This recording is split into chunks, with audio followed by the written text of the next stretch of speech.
Think you really know My Wife and Kids? Behind that warm, funny, early 2000s family sitcom hides secret recasts, hidden music royalty, and casting choices too strange to be an accident. We're counting down 14 facts that will completely change how you see this beloved comedy, and one jaw-dropping bonus at the end that absolutely nobody talks about. So speed up with me, because the list starts now. Number 1. Mother's moral stand triggers a shocking recast. One of the biggest cast shakeups in early 2000s sitcom history didn't come from a firing, a scandal, or a contract dispute. It came from a mother simply saying no. 12-year-old Jazz Raycole played Claire Kyle for the entire first season of My Wife and Kids, bringing sharp comic timing to the role of Michael and Jay's teenage daughter. When season 2 rolled around, the writers built a storyline around Claire's friend Charmaine getting pregnant. Raycole's mother felt the material was inappropriate for her young daughter and refused to let her stay attached to it. Instead of softening the plot or writing around the issue, producers made the far more drastic call. They recast Claire entirely. Jennifer Freeman, slightly older,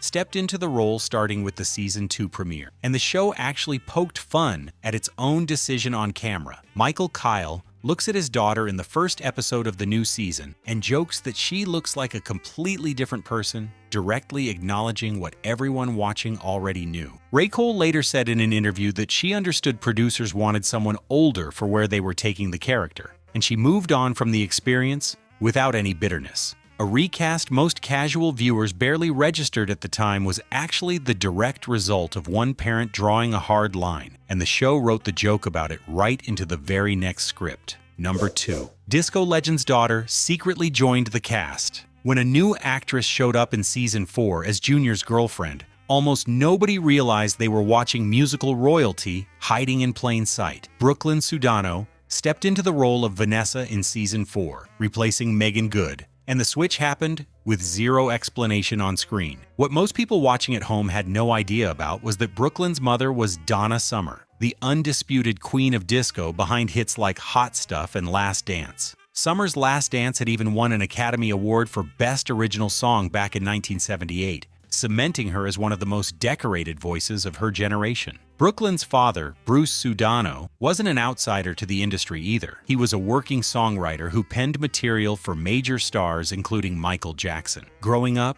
Brooklyn split her childhood between a sprawling ranch in Thousand Oaks, California, and later Connecticut and Nashville, before a modeling agent discovered her while she studied acting in New York. She signed with Ford Models and appeared in national ad campaigns years before My Wife and Kids ever called her name. Unlike the very public recasting of Claire, nobody at the network flagged Brooklyn's family history, and she simply blended into the Kyle family universe, as if she had always belonged there. A sitcom about an ordinary family was quietly hiding one of music's most extraordinary bloodlines, and barely anyone at home ever clocked it. If you are enjoying this, take 2 seconds and leave a like. Subscribe if you want more videos like this. That support really motivates my work and helps a lot with bringing more content. Number 3. The same actor played 2 completely different boyfriends. Imagine dating the same person twice and having nobody in the room say a single word about it. That's essentially what happened to Claire Kyle. Actor Andrew McFarland first showed up in season 1 as Roger, Claire's gaming-obsessed first boyfriend. A boy who seemed far more interested in playing video games with her father than actually spending time with her. When season 2 started, producers brought McFarland straight back, but not as Roger. This time he played Tony Jeffers, a deeply religious boyfriend with a completely different personality, and the show never once explained why he looked exactly the same. Roger came off as easily distracted and a little dim, always chasing Michael's attention with a controller in hand. Tony, on the other hand, was thoughtful and faith-driven, wrestling with his beliefs while falling for Claire, and Michael even nicknamed him a religious Eddie Haskell in one episode. Tony stuck around as a recurring character from season 2 all the way through season 5, while Roger vanished without a single mention ever again. Nobody on screen ever acknowledged that Claire apparently had a type that came attached to the exact same face. Whether it was a scheduling shortcut or a deliberate inside joke, reusing the same actor for 2 unrelated boyfriends remains one of the strangest quiet decisions in the entire show's run. Number 4. A real child. Prodigy played a fictional one. The producers thought they were simply casting a talented kid actor to play a musical genius. What they actually found was a real one. Noah Gray-Cabey played Franklin Mumford, the piano-playing boyfriend of Katie Kyle, who served as the show's resident young genius. Off-screen, Noah's actual accomplishments dwarfed anything the writers ever put down on paper. Born in Chicago in 1995, he started playing complex, flawless piano pieces by age 4, shortly after his parents gave him a toy keyboard to play with. By preschool age, Noah was already touring internationally with the New England Symphonic Ensemble, performing in Jamaica as a featured soloist. In July of 2001, at just 5 years old, he became the youngest soloist ever to perform with an orchestra at the Sydney Opera House, one of the most prestigious concert halls on the planet, and followed that up with performances at the Queensland Conservatory and an international convention in Brisbane. While filming the show, he was also appearing on The Tonight Show, Good Morning America, The Oprah Winfrey Show, and Ripley's Believe It or Not to showcase his playing for national audiences. His family even launched a project called Action in Music, specifically to help other gifted children find performance opportunities of their own. Franklin's genius on screen wasn't really acting at all. It was just Noah being himself, with the cameras happening to be rolling at the time. Number 5. The Wayans family quietly took over behind the scenes. Damon Wayans anchored the show in front of the camera, but the real family business was happening in places viewers never got to see. At least 8 Wayans family members worked behind the scenes across the show's 5 seasons as writers, producers, and directors. Kim Wayans, Damon's sister, joined as a writer partway through season 2 and climbed all the way to supervising producer by season 5. Damian Dante Wayans, Damon's nephew, wrote and directed multiple episodes while holding producer titles throughout much of the run. Damon Wayans Jr. appeared on screen in 8 episodes as Junior's friend John, all while simultaneously working as a staff writer and story editor on more than 50 episodes overall. Craig Wayans moved from writer to executive story editor to supervising producer over the course of the series, and Elvira Wayans worked as a writer's assistant across multiple seasons. Even Damon's own children, Damon Jr., Michael, and Cara Mia, made recurring appearances as friends of the Kyle kids, with Cara Mia's character even changing names between different appearances. Kenan Ivory Wayans, creator of In Living Color, showed up for a single guest role as Michael's brother during the first season. For a show about one tight-knit family, the actual production was essentially being run by another family entirely, just off camera. Number 6. Cancellation announced the day before the finale aired. Somewhere in a network office, someone made a decision with almost no regard for timing, and it wrecked the ending of an entire series. ABC announced the cancellation of My Wife and Kids just one day before its season 5 finale, titled The V Story, was scheduled to air. The episode ended on a massive cliffhanger. After an entire episode of arguing over who should get a vasectomy, Jay reveals she's already pregnant with a 4th child, instantly rendering the whole debate pointless. Damon Wayans had reportedly been told the show would return for a 6th season, which is exactly why the writers felt safe ending on such a dramatic note in the first place. ABC's official explanation cited declining ratings and a sense that the series had simply run its course after 5 seasons. But the abrupt timing of the announcement suggested the decision came together at the last minute, rather than through any kind of planned wind-down. That pregnancy twist was supposed to launch a whole new arc about Michael and Jay unexpectedly parenting again in their 40s. Instead, it became a mystery that could never be resolved on screen for a single fan. A finale built as a launch pad for season 6 instead became a permanent dead end that nobody watching ever saw coming. Number 7. Michael Kyle landed on TV's greatest dads list. Michael Kyle wasn't just a sitcom dad. TV Guide put him in the history books right next to some of television's most iconic fathers. In its June 2004 issue, TV Guide ranked Michael Kyle number 27 on its list of the 50 greatest TV dads of all time, a notable achievement for a character who had only been on the air for 3 seasons at that point. The list included legends like Ward Cleaver from Leave It to Beaver, Mike Brady from The Brady Bunch, and Cliff Huxtable from The Cosby Show, meaning Michael Kyle earned his spot against decades of established competition. What set him apart, according to critics, was his blend of old-school discipline and modern prank-heavy humor. Michael wasn't the gentle, lecture-happy sitcom dad audiences were used to. He constantly stayed one step ahead of his kids' schemes, using elaborate setups to teach them lessons the hard way, instead of just talking them through it. Barely 3 seasons into its run, Michael Kyle had already carved out a permanent seat at the table of television's most iconic fathers. Number 8. The Secret Cosby Show Blueprint Confession. Most creators try hard to convince you their show is completely original. Damon Wayans did the exact opposite. In an interview with the Los Angeles Times shortly after the show premiered, Wayans openly admitted he had studied The Cosby Show and deliberately borrowed its formula, saying plainly that nobody had ever done this kind of show as well as Cosby, but that they had looked hard at what he called the Cosby blueprint anyway. Wayans explained that he and the writers specifically analyzed what made Cliff Huxtable such an effective TV father, namely, that he was smart enough that his kids could never actually pull anything over on him. That trait became the defining characteristic of Michael Kyle, a dad who stayed permanently one step ahead. Wayans even echoed Cosby's exact parenting philosophy in the same interview, describing a father whose job was to be a disciplinarian first and a friend second. The strategy went further than just the father figure too. Wayans said the goal was to keep the show's themes universal, rather than centering it specifically on being a black family, mirroring the same broad appeal approach that had made Cosby such a massive crossover hit. Borrowing a hit formula is common practice in Hollywood. Admitting it out loud, on the record, to a major newspaper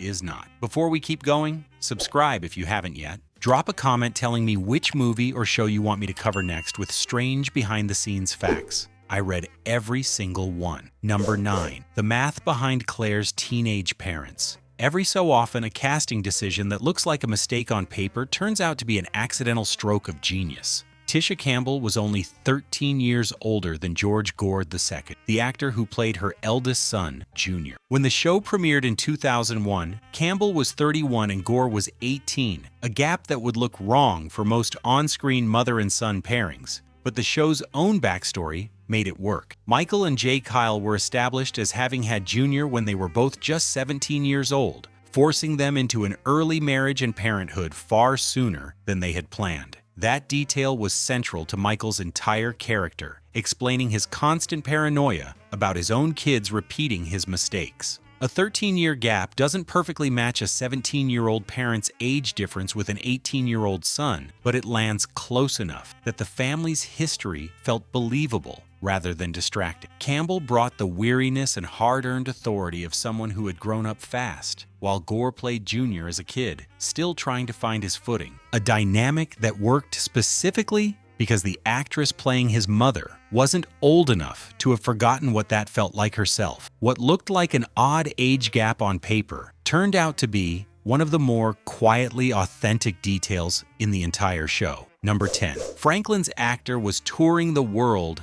as a concert pianist. While cameras rolled on a soundstage in Los Angeles, one child actor was living a completely different life on concert stages around the globe. Noah Gray-Cabey wasn't just playing a piano prodigy for the cameras. He was actually touring internationally as a classical pianist during the exact same years he filmed My Wife and Kids, performing with the New England Symphonic Ensemble in Jamaica, and later at some of the most prestigious concert venues in Australia. His trip to Australia included stops at the Queensland Conservatory and an international convention in Brisbane, on top of his history-making performance at the Sydney Opera House. Balancing a network television shooting schedule and with international orchestra tours meant juggling time zones, travel days, and rehearsal time on a level most adult performers never have to manage, let alone an elementary schooler. His family started the Action in Music project specifically to open doors for other young musicians who might not otherwise get access to that kind of stage. Franklin Mumford's fictional talent on the show was really just a lightly scaled-down version of what Noah was already doing in real life, on real stages,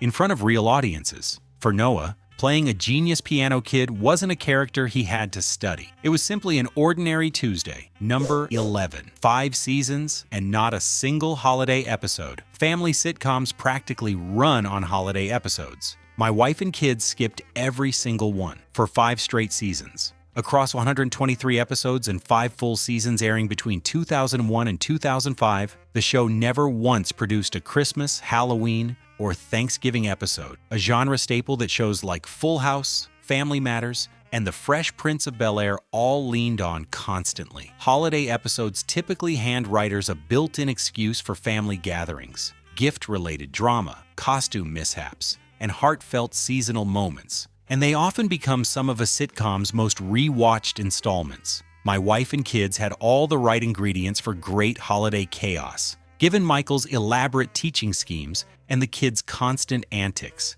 Yet the show stuck strictly to everyday storylines instead: school trouble, dating drama, career mishaps, and household conflicts that could realistically happen on any random Tuesday of the year. No writer or producer has ever gone on record to explain exactly why the show avoided the format entirely. In a genre practically built around Christmas specials, this particular family somehow never celebrated a single holiday on screen. Number 12. The child actor who graduated high school at 16 and got into Harvard. Noah Gray-Cabe's fictional character was supposed to be the resident genius of the show. His real academic record made Franklin Mumford look average by comparison. Noah graduated from Paraclete High School in Lancaster, California, in June of 2011 at just 16 years old, and was accepted into Harvard University's incoming class of 2015, all while still juggling acting work and his ongoing classical piano career on the side. The transition to college life wasn't entirely seamless despite his intellectual gifts. Noah joined Harvard's first-year outdoor program, designed to help incoming students adjust before classes started. And after a week in the program, he chose to defer his enrollment by a full year to spend more time with family and prepare for the adjustment ahead. It was a reminder that even a documented prodigy still faces the same emotional hurdles as any teenager leaving home early, arguably made harder by being younger than nearly every other incoming freshman around him. His choice to slow things down rather than rush straight into Harvard showed a level of self-awareness that matched his academic record step for step. Franklin Mumford was written as the smartest kid in the room on the show. The actor playing him was proving that for real, on paper, at one of the world's most demanding universities. Quick reminder to subscribe if you are enjoying these revelations. And tell me in the comments, do you know any strange fact about this movie that I didn't mention? Let's build the list together. Number 13. Raven-Symoné's pregnancy storyline controversy. The pregnancy storyline that got Claire recast in the first place became even messier once fans found out exactly who had been cast as the pregnant friend. Raven-Symoné, already a massive Disney Channel star from That's So Raven, and a former Cosby Show cast member, was cast as Charmaine, Claire's friend whose pregnancy storyline directly led to Jazz Raycole's mother pulling her daughter from the show entirely. Raven-Symoné was at the peak of her popularity with young viewers when this storyline was written, having transitioned smoothly from her childhood role on The Cosby Show into her own hit Disney series. Putting a recognizable, squeaky clean Disney star at the center of a teenage pregnancy plot on another family sitcom created a strange contrast between her wholesome public image and the actual material itself. It also raised the stakes of the controversy considerably. This clearly wasn't meant to be a minor background subplot, given the level of star power attached to it from the start. When the recast happened anyway, Raven-Symoné's guest appearance went ahead as originally scheduled, meaning she ended up filming opposite Jennifer Freeman instead of the actress she had originally been paired with in the writer's plans. One of Disney's biggest young stars ended up sitting right at the center of the very controversy that reshaped the entire Kyle family cast. Almost at the end, and the best is still coming. Subscribe so you don't miss what's next, and drop your city or country in the comments. I want to see how far this video is reaching. Number 14. The false cliffhanger that was never meant to be real. Years after the show ended, its creator finally revealed how that shocking finale twist was actually supposed to be resolved, and it's almost anticlimactic. Damon Wayans later confirmed that the plan for a 6th season was to reveal Jay's pregnancy test as a false positive, meaning she was never actually pregnant at all, and the entire vasectomy debate that consumed the finale would have been for absolutely nothing. That twist would have let the show quietly return to its normal rhythm, without adding a 4th child to a household already full of teenagers, sidestepping the complications of Michael and Jay becoming new parents again in their 40s. It's a classic sitcom trick. Build a season-ending cliffhanger for maximum drama, then quietly walk it back once the story needs to reset itself. Every ounce of tension from that finale, Michael's reluctance, Jay's insistence on the procedure, their last-second role reversal, would have technically all been based on a simple medical mistake. Because the cancellation came before Season 6 could ever happen, fans never got to see that quiet reset play out on screen, and the cliffhanger stayed frozen at its single most dramatic moment forever. The most dramatic ending in the show's entire history was never even supposed to be true in the first place. Bonus. Marvin Gaye's murder turned into a sitcom punchline. Of everything this show ever aired across 5 full seasons, one single joke stands out as the darkest moment in its entire run, and almost nobody ever talks about it. In one episode, Michael Kyle tries to steer his kids toward better music than the explicit rap songs they liked, suggesting they listen to Marvin Gaye instead, joking that Gaye never swore on record. Well, until his own father shot him. That line is a direct reference to the real killing of Marvin Gaye on April 1, 1984, when the 44-year-old soul legend was fatally shot by his own father during a domestic dispute at the family home, just one day before what would have been his 45th birthday. One of the most senseless tragedies in music history. Somehow, that joke made it all the way through the writer's room, past the producers, and past the network's standards process, landing in a family sitcom built around light, wholesome parenting lessons. It didn't advance the plot or develop a single character. It existed purely as a quick, dark laugh aimed at adult viewers old enough to catch the reference, while younger kids watching at home had zero context for what they had just heard. It remains one of the clearest examples of this show slipping genuinely adult material into an otherwise squeaky clean format. A show famous for wholesome family lessons somehow snuck in one of the darkest punchlines in sitcom history, and it never once looked back. And those were 14 strange facts about my wife and kids, plus one bonus almost nobody brings up. Behind the pranks and the punchlines, this was a show shaped by real families, real prodigies, and real controversy, hiding just off camera. And that's exactly why it still holds up decades later. If you made it this far, leave a like, subscribe, and comment which fact surprised you the most. And don't forget to suggest another movie or show that deserves a list of strange facts. See you in the next video.